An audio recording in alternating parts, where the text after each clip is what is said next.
Hello good morning guys. यहाँ आजको नजारा देख्न सक्नुहुन्छ है।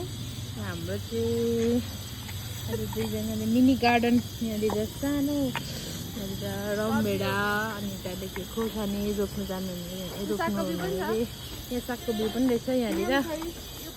अन्त यो चाहिँ टमाटर र डल्ले खोर्सानीको बिउ घरदेखि लिएर आएको। यो चाहिँ यस्तो गाड्ने हो, फ्रेस सब्जी खानुको लागि। यो चाहिँ अर्ग्यानिक। यस्तो झार थियो यहाँ सबै उखालेर त्यस्तो चिन्डो बनाउनु भएको थियो। कोदाली पनि यस्तो छ दुईजनाले यहाँनिर। अब यहाँ बिहानको काम सकेर छिटो छिटो फेरि ड्युटी जानुपर्ने हुन्छ। आज चाहिँ ड्युटी मोटी गरेको छु मबाट।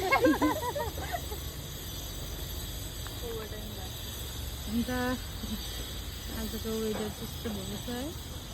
अघि त मजाले घाम लगाइरहेको थियो, त्यस्तो भइरहेछ अहिले। यो बिल्डिङ पनि हाम्रै हो। यो बिल्डिङ पनि हाम्रै हो। यो बिल्डिङ हाम्रो देखाउन साँच्चै लगाएर। यो बिल्डिङ पनि हाम्रै हो, यो बिल्डिङ पनि हाम्रै हो। त्यो अग्लो पनि मेरै हो। वेस्ट बेन्डको मालिक हेर बुढाले फोन गर्नु थाल्छ, मार्छ। बुढा ड्युटी जाने बेला भइसक्यो होला। खानापिनाबाट थियो,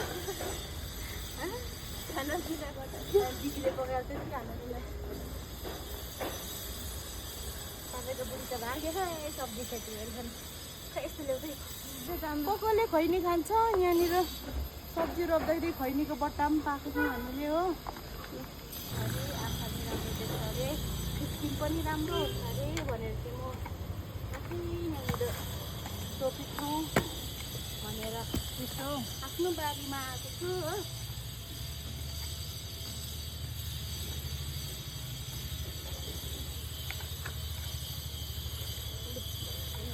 ठ्याक्कै मिलेको थियो डल्ले खोर्सानी डल्ले भयो नि कमला